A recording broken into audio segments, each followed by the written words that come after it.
WDET is supported by the College of Business Administration at University of Detroit Mercy. UDM's Master of Business Administration is designed to accommodate the career needs of professionals across a variety of work organizations. More information at business.udmercy.edu.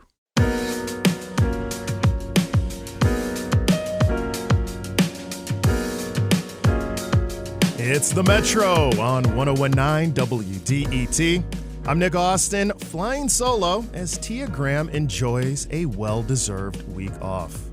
Today on the program, we'll learn more about the city's Project Clean Slate program and how it's benefiting Detroit residents. But first on the Metro, Detroit has had a lot of problems also with air pollution. This is particularly true where heavy industry exists. For example, in Southwest, as well as on parts of the east side of Detroit, auto and gas-powered plants have created poor air quality for the residents that live there. A new project hopes to alleviate that problem for some. A remediation forest is being constructed at East Canfield Art Park. The project includes air-purifying trees like pine and cypresses, space for community recreation, air quality monitors, and a large sculpture titled New Forest, Ancient Thrones. To discuss these changes, now we have Executive Director of Sidewalk Detroit, Ryan Myers-Johnson. She is spearheading this effort to change East Canfield Art Park. Ryan, welcome back to the Metro. Thanks for having me. And you're not the only one that we're joined by. We're also have with us Jordan Weber, a New York-based artist creating the sculpture we talked about a little earlier. Jordan, welcome to the Metro also.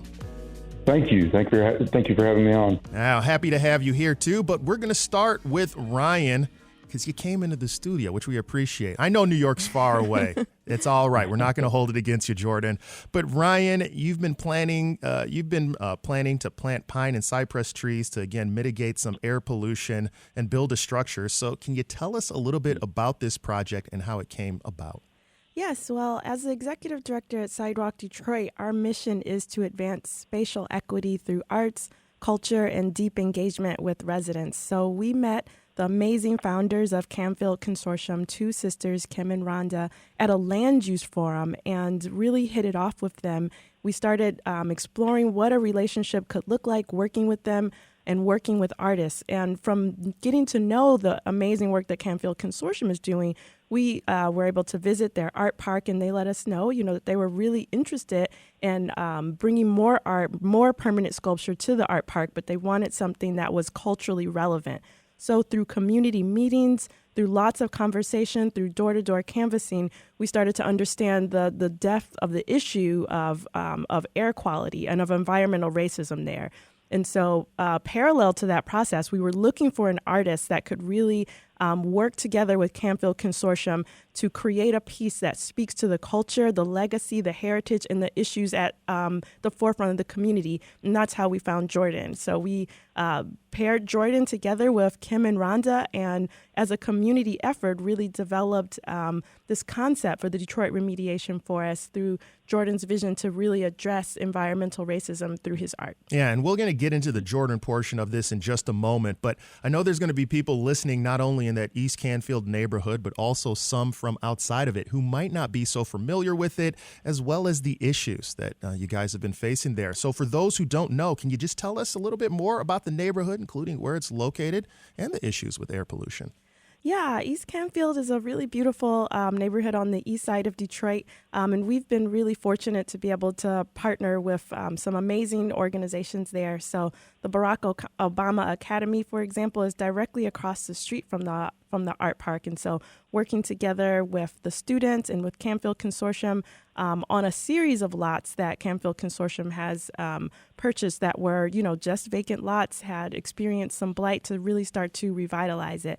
So while the neighborhood has experienced some vacancy and some systemic disinvestment, amazing community leaders and activists have been working to really celebrate the history, the legacy of their parents and their parents' parents, and the legacy of labor and resistance in the neighborhood. So we'll have a series of events where people can come out, attend panels discussions, attend the opening, and really get to know the people of East Canfield Village. Yeah, you talk about the history of your parents, your parents' parents, your parents' parents' parents. You go way back for the history of African Americans. We're Right. talking about Africa, which brings us to Jordan, who you have a sculpture that's going to be introduced there titled New Forest, Ancient Thrones, and it will honor two African queens out of Benin and Madagascar. Can you tell us a little bit or describe the sculpture for us, as well as how you came up with this idea for this installation? Yeah, and if you look at the two queens that you mentioned from West Africa and East Africa, the first images you'll really see are of the crowns of Queen Idia and Queen Rana Valona. And we combined these two crowns into one piece, which is what the sculpture is. It's an architectural vertical structure of the two crowns, and it's to pay homage to Kim and Rhonda and other individuals who have been fighting environmental justice and discriminatory practices of home ownership in Detroit, and to really push that visual back into a green space that feels welcoming, that feels safe for the community to interact with. So this structure is phase one of two phases, and that sculptural crown is phase one. Yeah, and do we know how big the sculpture is going to be? What are we looking at there? Yeah, Ryan, correct me if I'm wrong. I think it's 20 feet by about 25 feet high by 60 feet long. Does that sound about right? Yeah, it's pretty big. That's pretty big. It's pretty monumental, and it really serves as a monumental and beautiful gateway into the forest. And so there is existing tree canopy there, but through the work in phase two and the work that we've been doing with volunteers in the neighborhood, the students across the past year, there's already tree plantings and different plantings for the forest, but hopefully it'll continue to grow and create sort of a safe breathing pocket. I would like to add also that we've been working together with Ecology Center and Just Air Detroit on an air quality monitoring system that will be mounted on the sculpture, a part of the sculpture in collaboration with the Barack Obama Academy. So residents will be able to log on to an app to also read some of the real-time air quality conditions, as well as look to the sculpture, which will actually give visual cues as to the current state of the air quality. Yeah, and let's talk about some of the goals of this forest, right? Because if I think remediation forest, right, I would be thinking, well, I don't know if you're going to be remediating all of the pollution that's coming out of a factory with just the trees. But I do also understand that there is, let me have you explain it. What would be the benefit then for someone who would say, well, wait a second, how much can this actually remediate? What is the goal of this installation? Yeah, so Ryan, can I take that one? Oh, yes, of course. Please. Okay, because I was jumping at him to ask that. And this is kind of the new push in public arts too, right? It's to have a utilitarian art work or art piece, and the goal of the tree plantings, especially the conifer tree plantings, is to actually have the particulate matter coming from Stellantis and other factories hit that conifer tree, and have the actual needles remediate or stick to the needles of the actual tree itself. So when you're inside of that space becomes not only a safe zone visually to go into, but environmentally, the numbers with the data readouts of the monitors, we're really hoping that that's going to have a much lower number than outside, especially on heavy days of pollution. Yeah, we're speaking with Jordan Weber, New York-based artist creating the New Forest, Ancient Thrones. It's going to be at the sculpture at the park, as well as the woman spearheading the effort, executive director of Sidewalk Detroit, Ryan Myers-Johnson. Ryan, did you want to say something? Yeah, I'll chime in. As to Jordan's point regarding the utility of the sculpture, at Sidewalk Detroit, we really want to make work that is socially relevant, that is useful to communities, but also beautiful, challenging, and pushing the avant-garde. So this sculpture is really addressing multiple issues. We talked about really honoring the history and legacy of resistance in the neighborhood. We talked about lifting up the stories of Kim and Rhonda, the founders of Canfield Consortium, as well as neighbors. And I've also mentioned the Barack Obama Academy. This sculpture will directly face the Academy. And so when these kids come out to the art park, what they will see is a crown that is dedicated to them, their heritage, their culture, and their legacy. So there's messaging there. But in addition to that, what we want to arm community members with is knowledge and education about what is going on with the air quality. And so the visual cues of the sculpture will give community members information about what's going on with the air that they're breathing at that moment. And this is an experiment, and we hope that the forest will create a safer breathing space, a safer place in terms of places for community members to gather, to breathe cleaner air, but also to be armed with knowledge and education about what's going on with the air in their immediate surroundings. Yeah, you mentioned Kim and Rhonda Theus, who founded the nonprofit Canfield Consortium in 2015. But another term, or specifically that I've heard about, or did you want to jump in there also? No, please. Okay. Another term that's been coming up a lot during this is environmental justice. It's a term that I think a lot of folks hear. I don't know if everybody has the same idea that pops into their mind when they hear that term. So for you, Ryan, can you explain to us what you mean by that and how you feel this can help towards working to solve that issue? For us, climate change is climate resiliency is one of the most important factors affecting all of us, but in particular, Black and Brown communities are disproportionately affected by climate change and by those by environmental racism. So we know that quite a lot of heavy industry is often situated within Black and Brown neighborhoods, and so the conditions that we have to live under as people of color here in Detroit are just not equitable and they are just not just. So the air that we're breathing, the things that we have to deal with in terms of flooding, a disproportionately high heat index due to a low tree canopy, those are the things that we are really looking at commenting on and locking arms with activists who have been leading the fight around environmental justice. For us, we're looking at how can we make our public spaces, our homes, and our neighborhood resilient for climate change, and also arm community members with tools that they need in order to, really fight for an equitable and just environment in their neighborhoods. Well, does this go to proximity then, right? With some of these factories, if you're Black and Brown, more likely to be living in an area where, they built the factory, that's where it's installed, or that's where you have to live, versus some other communities, they say, don't install that factory over here. You're closer to that air pollution. Fair enough. So then if I think about that, it kind of leads us into the grand opening of this forest and the weekend kickoff event that you have planned for May 18th. So can you tell us a little bit about what's planned for this event? Yeah, so the week of May 13th all the way through the 18th, we'll be having events including panel discussions and celebration. On the 18th will be the community celebration. Jordan will be here that whole week working together with community members. We'll be touring East Canfield, looking at some of the various sites that Canfield Consortium has been revitalizing. But the community celebration will feature remarks from community leaders. We'll have performances, food, also our community partners who have been working with us alongside to really focus on this environmental justice issue will be present as well to help community members and residents learn how to use the app so that they can understand how to tap into this system that the sculpture will be elevating. All right. Well, looking forward to that. That event's coming up. And I just have to say, Jordan Weber, New York-based artist, creating the New Forest Ancient Throne sculpture at the park, as well as Ryan Myers-Johnson, Executive Director of Sidewalk Detroit.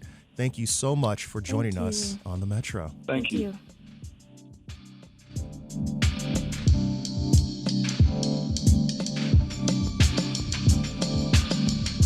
This is the Metro on 101.9 WDET, and coming up, we'll discuss a new exhibit about the history of Jewish people living on Detroit's Hastings Street.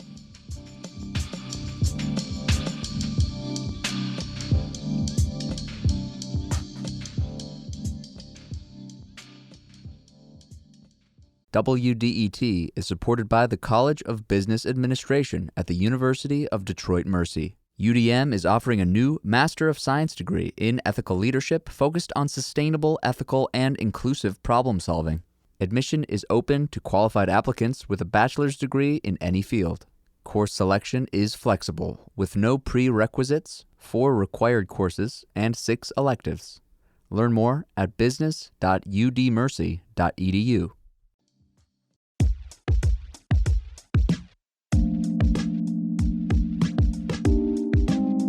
It's the Metro on 1019 WDET. I'm Nick Austin, and Black Bottom has gotten a lot of attention over the last year.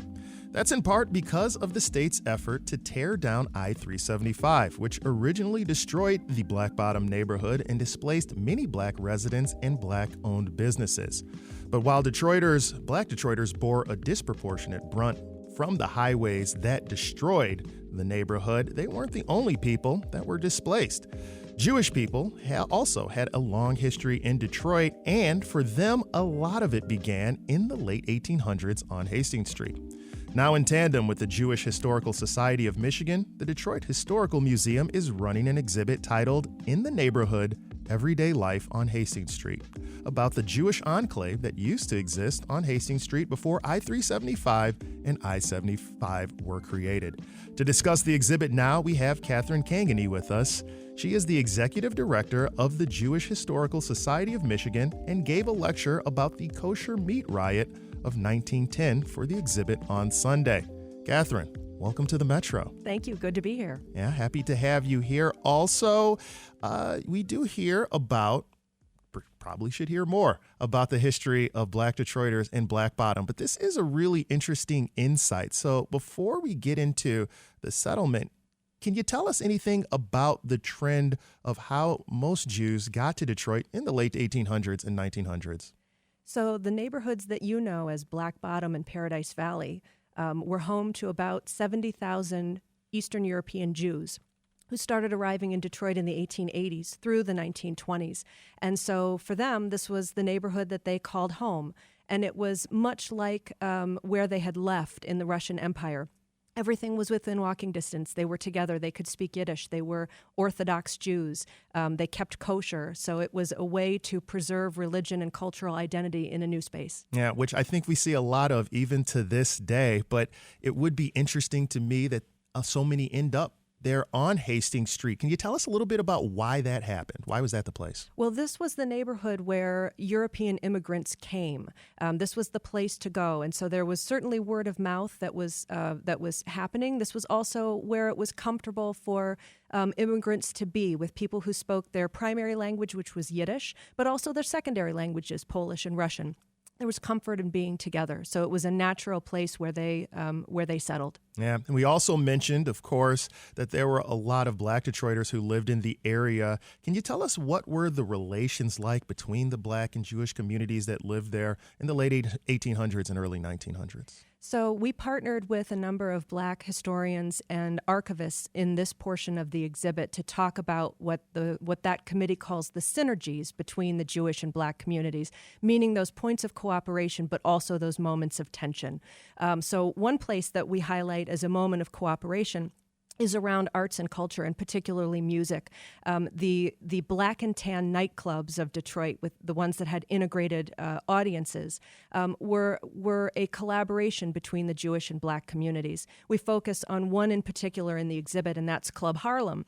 Club Harlem was in the basement of the Lawn Apartments building on Brush and Verner, and it only existed for 1 year, but its proprietor, Morris Wasserman, was a Jewish entrepreneur. He had a loan business in the neighborhood that was very well known, and Black management of the club. And this featured a lot of musical acts that were very famous in its day. So even though the club only lasted from 1934 to 35, it had this outsized influence on Detroit's music scene. And the second club that Wasserman went on to found in 1949 was the Flame Show Bar, which everybody knows, which was the jazz club of the 1950s.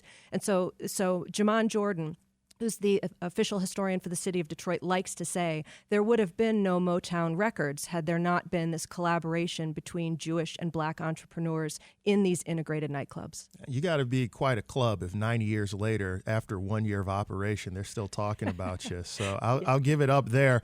But you also gave a talk on the kosher meat riot of 1910. What was that riot, and can you tell us a little bit about how it got started?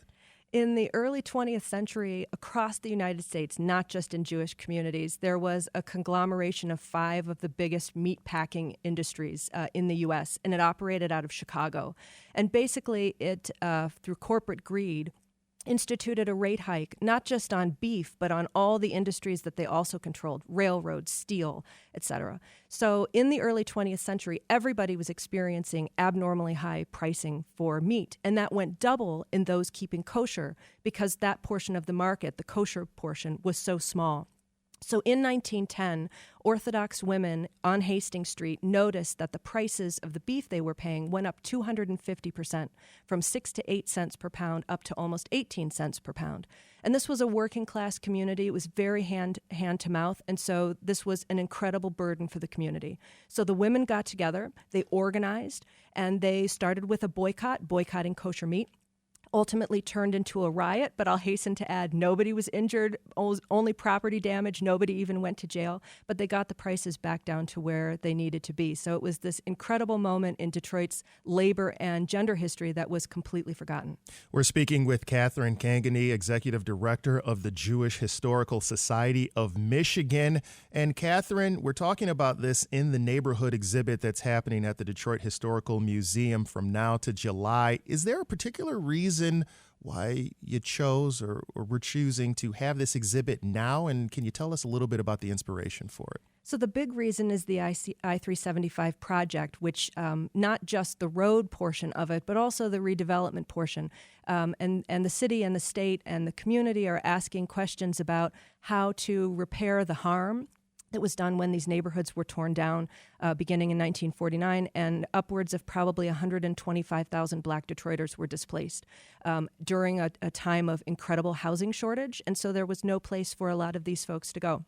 So because the idea of repair is resonant both in the Jewish and black communities, we thought this would be a great time to not only bring that earlier chapter of the history's neighborhood back into conversation, but hopefully help push conversation forward into how to address the harm that was done in destroying these 2 incredibly vibrant communities. You know, another thing this makes me think of, though, is sometimes misconceptions that we can have about areas, right? So, for example, this is highlighting the fact that while, of course, we have that strong African-American black population in Black Bottom, there was this Jewish portion also that was pretty important to the vibrancy of things there. You talked about the nightclubs. Are there any misconceptions about the way the Jewish community's experiences were in Detroit in the early 1900s that you'd like to clear up with this exhibit? Well, I would say that certainly by the time we're talking about with the neighborhood's destruction in the 1940s and 50s, the Jewish population had moved north. They were still landlords in some cases. Businesses remained in the community. They were not living in the community themselves. So that's worth clarifying. But I think the thing that's really interesting and inspiring about this exhibit is that we're looking at these moments of cooperation between the 2 communities. When the neighborhoods were destroyed, that represented a moment of divergent outcomes for the Jewish and black communities. And we at Jewish Historical Society want to be very clear about that there were benefits to landlords, those white landlords. Only about 11% of structures were black-owned in that period. So there were benefits to white landlords, and that came at the expense of the black tenants who lived at the neighborhood. So we want to be very clear about that. But if there are ways that we can help propel conversation forward around reparations and repair and undoing that damage, we want to help. Yeah, when the remediations, when payments were made for taking of the land, it would go to those who owned the property, the landlords. Didn't do as great a job as filling out for the black residents that were there. They lost out on that. So we do also then want to cycle into if you learned anything new from your research and preparing for this about the Jewish community during that period in Detroit that maybe even surprised you. I would say that because these neighborhoods were destroyed and the population that we're talking about on the Jewish side was pretty hand-to-mouth, pretty transient, moving every year, we were afraid that nothing of this neighborhood had survived from its Jewish period. And we put a call out to the community, to the current Metro Jewish community, and said, do you have anything? And initially a lot of folks said, no, we don't have anything. And then they would say, wait, I have my Shabbat candlesticks that belong to my grandmother. Would you be interested in those? Yeah, we'd be interested in those. So 90% of the objects on display in the exhibit are actually from the Detroit Jewish community, which is incredible. So this neighborhood has survived through objects in a way we had no idea. All right. So for people who are going to check out, again, that In the Neighborhood exhibit at the Detroit Historical Museum that's running through July 14th, what do you hope that they take away from the exhibit? Well, one thing is we have a program coming up next Thursday, May 16th, which is about Black Bottom, past, present, and future. It's a panel discussion featuring numerous people from the community. We hope they'll come to that and listen to the conversation, add their voices to the conversation, but also think about this long-standing relationship between the Jewish and Black communities, and let's have it continue. Catherine Cangany, Executive Director of the Jewish Historical Society of Michigan, thank you so much for joining us on the Metro.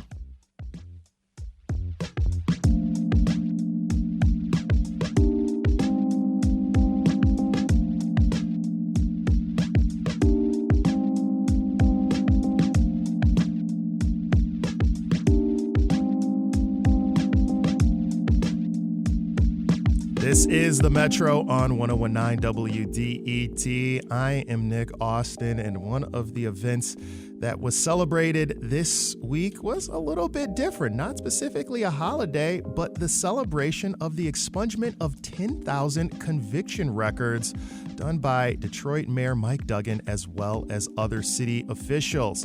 It occurred as a result of a program called Project Clean Slate, and it removed barriers for people with a criminal record to gain employment, housing, and access to educational opportunities even after serving their time and making it out of jail. Last year, 5,300 records were specifically expunged, including Nicholas Dubose, who took part in the Project Clean Slate program. He began with a conversation with WDET's Brianna Tinsley discussing how he heard about the program. I think I heard of it, I want to say, on the radio one time. And at the time when I went down there, I didn't qualify because it was before it went through the legislation in Michigan. So I got denied for it. But then when I heard about the legislation in Michigan, I followed it. And then when Governor finally signed off on it, I'm like... Yeah. How long was that process for you, do you think? Initially, I think it might have been 16 or 17. Don't quote me on that. And then it was probably another from however long from then until when she signed it. And then once I got on, the process was, once I got in and I qualified, the process was pretty streamlined after that. Okay, so what was your experience like during the actual process? It was really, really easy. I tell people that to use an email that you check often, and they have an app that you kind of use and they kind of coordinate that with the email. But if you're just paying attention to that email, Clean Slate is doing the rest of it. It's like really, you don't have to think about a lot. So reiterate a little bit more some of the things that you mentioned, the other benefits that you get once you have a clean slate. You mentioned that we often think about, now I can get a job, now I can do this and that, but there's smaller things, bigger impacts in your life too. So one of them was going to be, again, the ability to be able to be a foster parent to my nephew. That was a huge deal. When I forgot her name, but when the young lady before me came up and she said about not being able to go on a kid's field trip, it immediately resonated with me because I understood that, because I'm looking at all of these small areas that make sense to that. Even when I'm talking about my wife and my felony possibly interfering with her career choice, all of these things are relevant. And if I'm being honest with you, I never truly know what these things are until I get to them.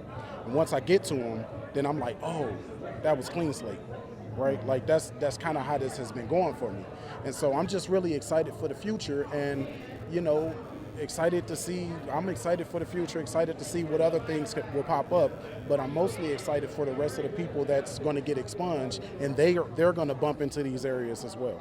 Yeah, and talk a little bit more. You mentioned the confidence you have now that you can, walk around freely and not have this weighted on you. Yeah, so, it seems like in every other area of my life, I was a fairly confident guy up until it was time for me to get a job, because that's a space that I didn't have a lick of control at when it comes to that hard line that they'll draw and say, hey, we don't want anybody that had a felony.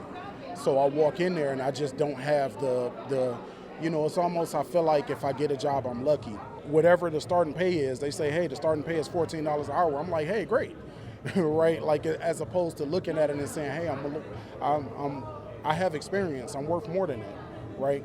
Well, having that come off on my record created a space where I didn't have that to even think about. Right? Like, so then I went in and I let my personality shine through in the interview, and I felt totally okay with negotiating my salary. Like, and that's just what it is. So, do you have any advice for anyone else who's getting ready to go through the process?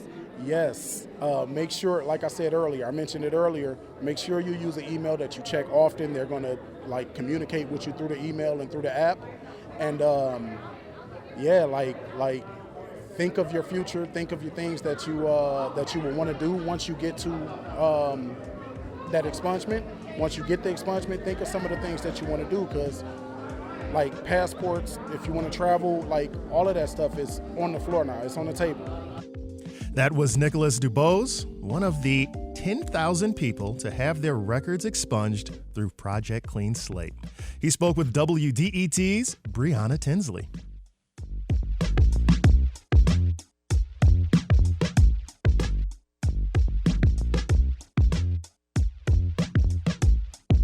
It's the Metro on 1019 WDET, and coming up, we'll hear about what one Oregon community is doing to build more energy-efficient homes, also while taking a look at what Detroit is doing and some things we may be able to do to create more affordable homes in our community as well. Keep it locked right here as we continue with the Metro.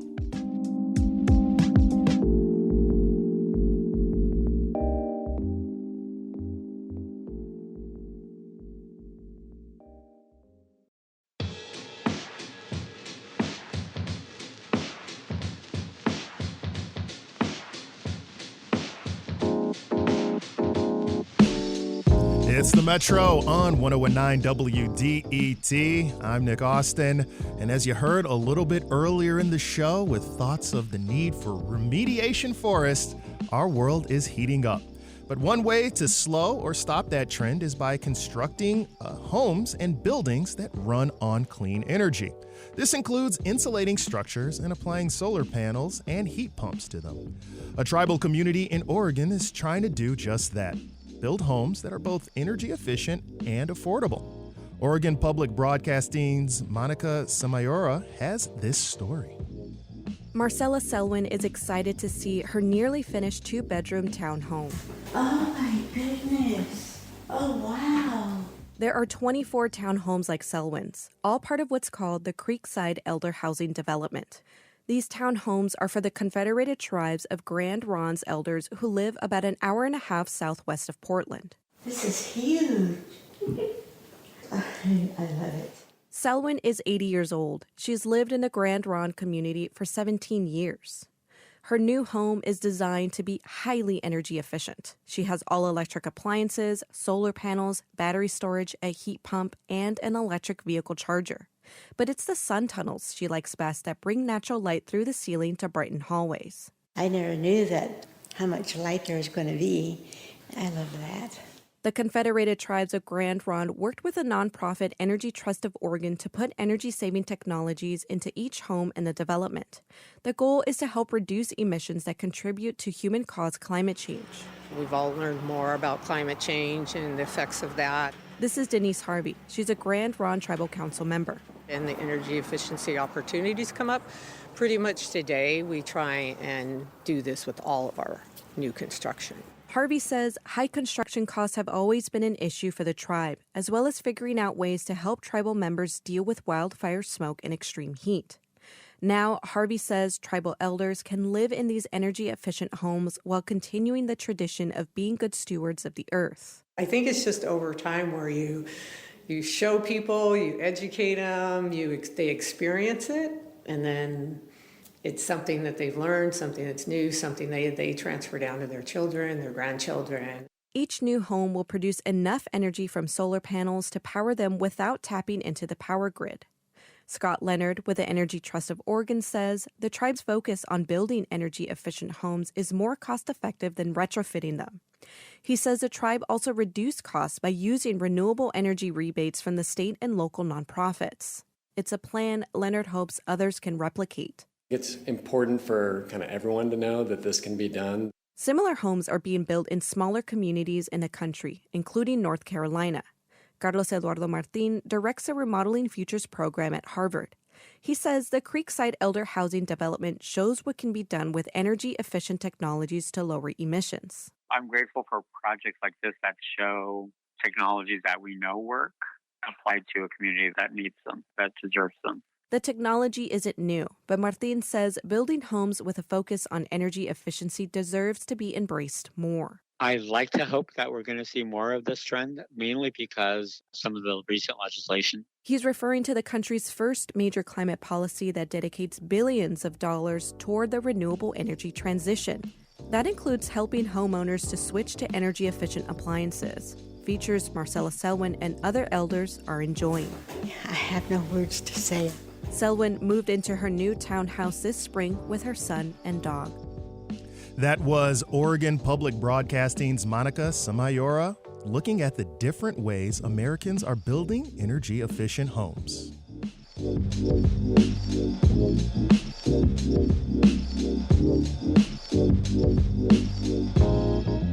This is the Metro on 1019 WDET, and coming up, we'll continue our conversation about housing, this time switching our focus to Detroit and one Detroit architecture firm that is looking to build affordable homes in Detroit at scale.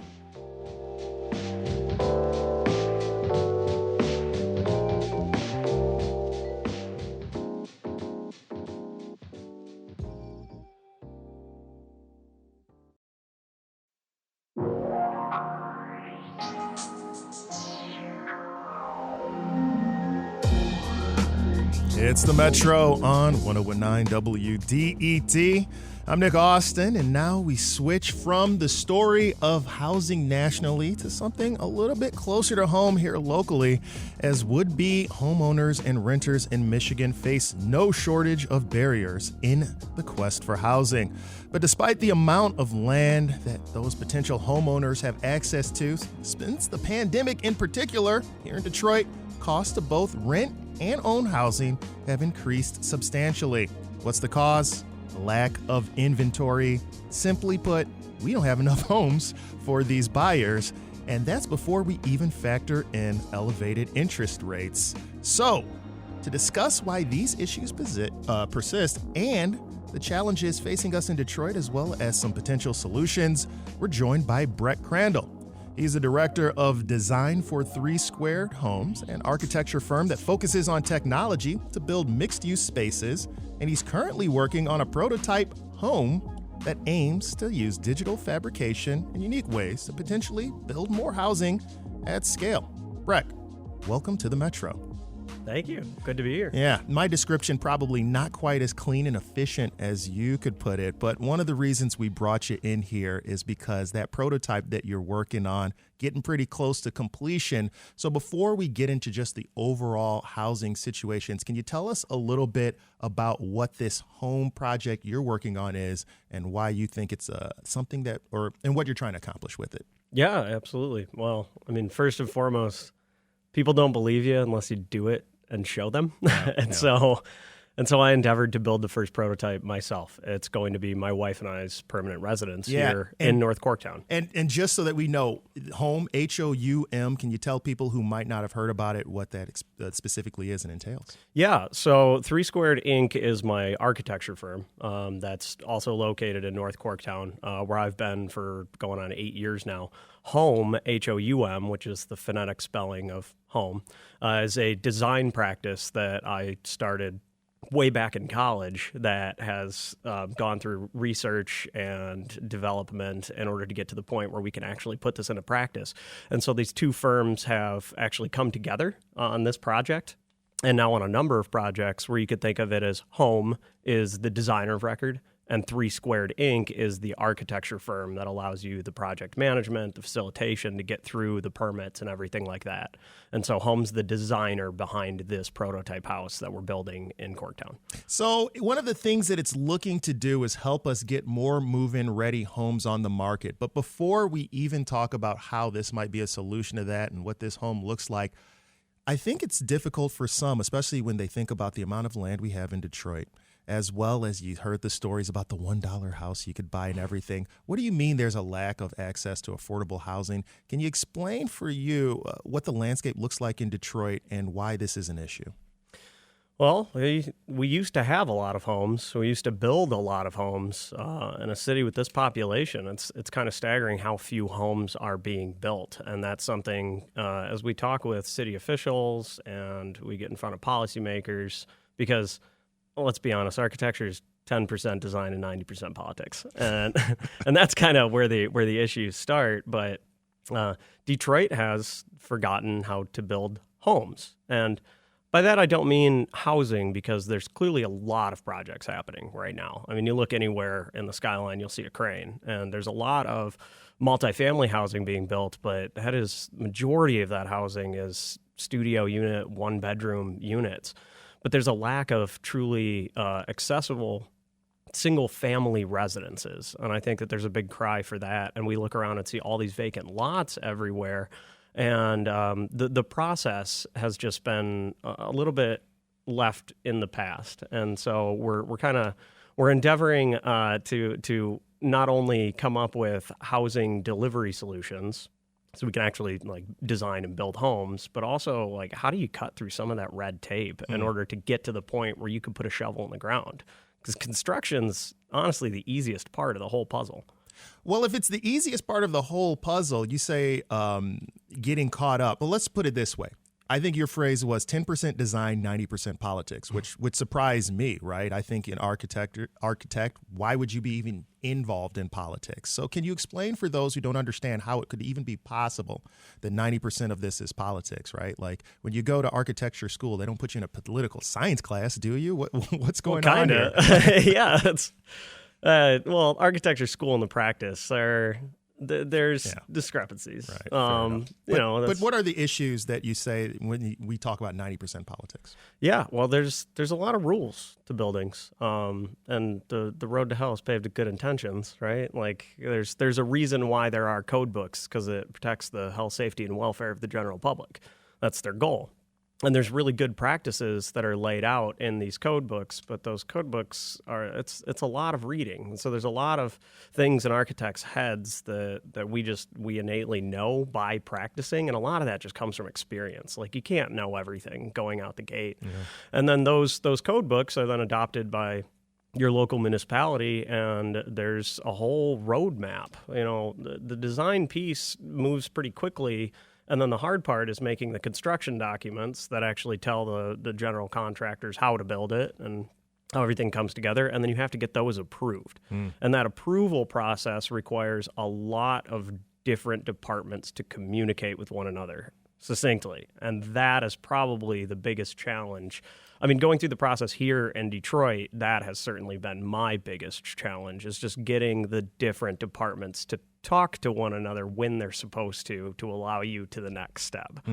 So developing efficiencies there, just inter-office, from your experience on the outside, would probably help with this. Can you give us any understanding of what kind of limit? Well, let me put it this way. I think of permits basically is what you're saying, talking about now, but then supply chain issues, getting access to labor, are those things that are causing us any of these issues? Or you're saying, no, we've got all of that. We just got to figure out how to be able to reconcile I got people who are ready to build. I just need the city to get me what I need. I think there are definitely crews and people out there who are available to build. Everyone is busy, though, so let's talk about the labor shortage. Yeah. That is a real thing. Now, I've been in this long enough, and I've been a Detroiter for 15 years now, and so I know the people that I was going to use to put this house together pretty early on. And that crew can mobilize and then continue the process. Yeah. So we could scale on that, but there's definitely a shortage of people who are skilled in their trades. Well, I was about to say, that's great for you, but if you don't have yeah, there's no question there. At scale, well, I mean, I've mentioned this before, but it's, everybody in my generation was told to go to college and get a degree. I remember honestly making fun of the kids who went to trade school instead of sitting at a desk. Like that was the culture.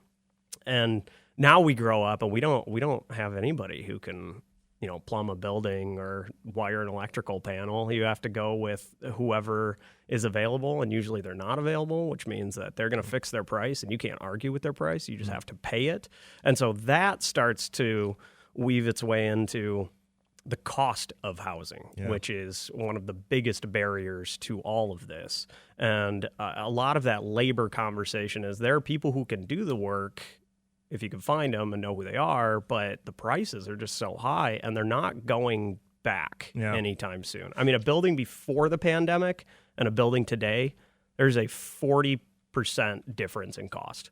Yeah. Well, let's get back to this home project then, because this is one of the things you're trying to do to reduce costs. But another thing I think about is multifamily homes. You mentioned single-use homes. Before we get into how this project of yours specifically is working, this first prototype, is this something that you think could be scalable to multifamily homes? Would that potentially also be a use case for this that can help us with the shortage? Yes and no. Okay. So Home, H-O-U-M, and 3 Squared are actually a great partnership because they answer each other's questions.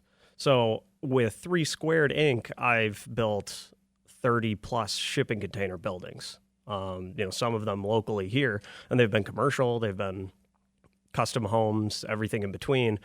Container homes aren't going to save you money in a custom instance because they're really big, heavy objects, and it takes a lot of energy and effort to customize a single container for its location one time in a home. But if we scale that and you take that modular design approach and you do 30 of the same container modifications, multifamily is definitely where that fits the bill. I mean, shipping container multifamily buildings, because you can think of, you hear modular housing a lot, and I cannot stress enough that modular housing is going to be the future of housing. That's the only direction forward. And I think everybody's kind of on the same page there. All right. And so shipping containers, you might laugh at them. You might think they're silly. You might have your thoughts. But really, they are the modules that modular housing is based off of. I mean, they are the objects that dictated why your bridge heights are what they are, why your chassis of trucks on a 40-foot truck is a semi shape. It's because of containers. So working with containers taught me everything that I needed to know about modules. And so as we work into modular housing solutions, be it steel frame, be it wood construction, any of those, I'm very familiar with that process. And that is a good application for multifamily housing. Now, what Home is doing is targeting infill developments, the smaller projects, because the internet has poisoned people's brains where they look at a YouTube channel and then they call me and they're like, I want to build a house for $30,000. And you're like, I can't get you your permits for $30,000, so we have a solution that people didn't think that they wanted. And that's what Home is approaching. And that's what I'm building the prototype of, is this infill, standalone, single family housing. All right. Well, let's talk about that. I got about a minute left, but you had your most recent open house. I think people would want to know, how's it going? Where are you at with the project? When's it going to be completed so I can come by and see if you're just getting rained on all the time or if it worked? Absolutely. Yeah, we're very excited about this project. What Home is doing is we've built software that designed the house, and now we're building it in a semi-modular fashion. By that, I mean most of the components are fabricated off-site and then erected on-site. But it's not like one big chunk of a house. It's like I had individual panels that made my outside walls. I had chunks of a kitchen and bathroom where all of my plumbing, electrical, mechanical goes. That all went in the middle. And right now we're in the rough inspection period of this project, and my wife and I will be living there come July. So we will be talking about this open house. We're definitely going to make it a public event so that anybody who's interested can come by and see it. And it's under construction. It's on Cochrane Street in North Corktown. And if you want to stop by and say hi to the crew, we're out there. All right. Very good. I know you're out there. When I called you to bring you in here, I could hear you swinging a hammer right there. So good luck with that project. Brett Crandall, Director of Design for 3 Squared Inc., architecture firm focusing on technology and mixed-use spaces. Thank you for joining us on the Metro. Thanks for having me. And that's going to do it for the Metro for Tuesday, May 7th. You can listen to recent episodes online at WDET.org and make sure to subscribe to the podcast on your favorite platform. The show is produced by Sam Corey, David Lyons, and Jack Philbrandt, and our engineer is Nate Bender. The Metro is a production of WDET, a listener-supported service of Wayne State University. If you like what you hear and want to support the Metro, consider becoming a member at WDET.org/donate. This is 101.9 WDET FM, Detroit Public Radio, your connection to news, music, and conversation. Thanks for listening, and we'll talk to you again tomorrow.